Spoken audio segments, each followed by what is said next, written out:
తీసేసుకున్నారు. వాళ్ళ mobile number ఎంత, అది ఏ కంపెనీకి, ఎన్ని వెహికల్స్ వస్తున్నాయి, ఎన్ని వస్తున్నాయి ఏంటి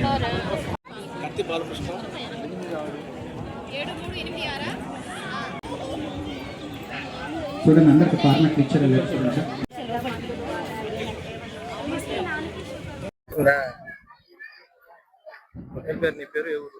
నా పేరు రవి, కత్తి రవి, సర్వేపల్లి మల్గొండ సంఘం సార్.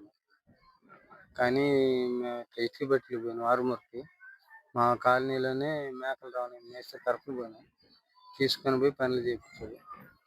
కానీ ఆయన ఇచ్చేది ఏంటంటే మాకు వారానికి 700 600 ఇస్తాడు అంతే. మళ్ళీ ఈడు ఇంకా పోతే ఇంకా చదువుకొని చేసుకుంటా ఉన్నాం.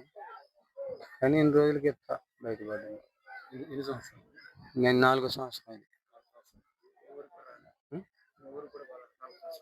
వస్తా పోతుంది.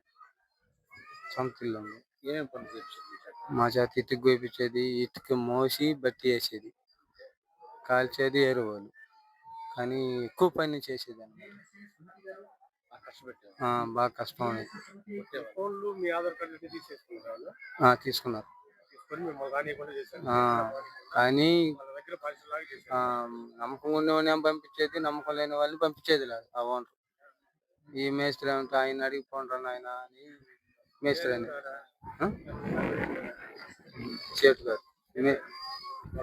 తిరుపతి రెడ్డి ఏమో పెద్ద ఆయన కొంచెం మంచిగానే ఉంది. కానీ వాళ్ళు అల్లుడు కిరణ్ రెడ్డి ఈ మేస్త్రి మాటలని ఆయన అట్లా చేసేది, ఇబ్బంది పెట్టేది ఆడవాళ్ళని. కానీ మాకు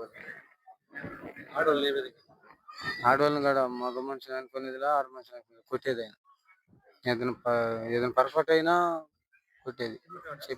చెప్పుకుంటా చెప్పాలి కానీ కొట్టేది అని సార్, కొట్టేది అట్లా. చనిపోయారు. ఒక కుటుంబంలోనే 2 అల్లుళ్ళు, ఒక మామయ్య. యాక్సిడెంట్ అయింది ఆరుమూరులో. మామ చనిపోయిన తర్వాత అల్లుడు కూడా ఆంధ్రాకి వచ్చి చనిపోయారు. వాళ్ళు పెద్ద అల్లుడు ఇట్లా ఇబ్బంది పెట్టినాను కావాలి, ఫ్యామిలీ గొడవలు అయ్యాక మనకు తెలియదు, గొలుకులు తిని చనిపోయాడు. ఆంధ్రాకి తీసుకొచ్చారు. అబ్బాయిని 2 సంవత్సరాలు దూరం చేసింది సార్. మా పెద్ద అబ్బాయిని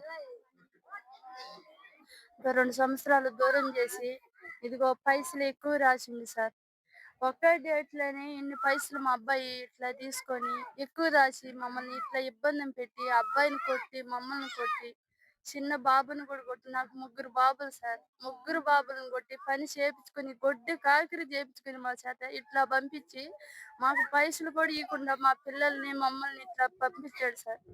మేము ఎవరిని అడగాలి, ఎవరిని పట్టుకోవాలి? మా బ్యాంక్ అకౌంట్, మా ఆధార్ కార్డులు అన్ని పెరికేసుకుని మా ఫోన్స్ కూడా తీసేసుకున్నాడు సార్. మేము ఎవరిని అడగాలి సార్? మా ఓనరే తిరుపతి రెడ్డి, కిరణ్ ఆర్మూరు. మాది ఊటుకూరు. మా ఊరి నుంచి మేము 2 దత్తలాలు పోయినాం సార్. ఊటుకూరు నుంచి మేము ఎవరిని అడగాలి సార్? వసంత అయితే పని కోసం అని చెప్పని కావాలని కిరణ్ చేయటని ఒక అతను మా కాడికి వచ్చినారు.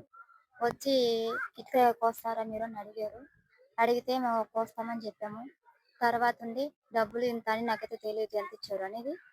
కానీ అక్కడ పోయినాక ఆరుమూరు బేగంలో బయటికి బట్టీలు ఉన్నాయి. ఆయనకి 2 బట్టీలు ఉన్నాయి, తిరుపతి సేటు, కిరణ్ సేటు. అయితే అక్కడికి వెళ్ళినాక రోజు పొద్దురస్తా రోజు పని చేపిస్తా ఉన్నా కూడా మళ్ళీ పని చేయలేదని చెప్పి బాగా ఇబ్బంది పెడతాడు. ఫోన్లో చేసామంటే గలీజ్గా మాట్లాడి తిట్టడం కానీ ఆ విధంగా హింసిస్తుంటాడు. కడుపుతున్నా కూడా పిల్లల చేత పని చేపిస్తున్నాడు. కడుపుతున్నా కూడా పని చేపిస్తా, ఏం మీరు ఇంటి కూడా కూర్చొని వాటిని ఎంచుకుంటున్నారు అని చెప్పని అరుస్తాగా కొడుతూ ఉంటారు. మమ్మల్ని తీసుకొచ్చింది మాకు తెలుసు. మా చేత అన్ని పనులు చేపించాడు. ఇంటికి బట్టలు ఏమేమి పని చేస్తారో అన్ని పనులు.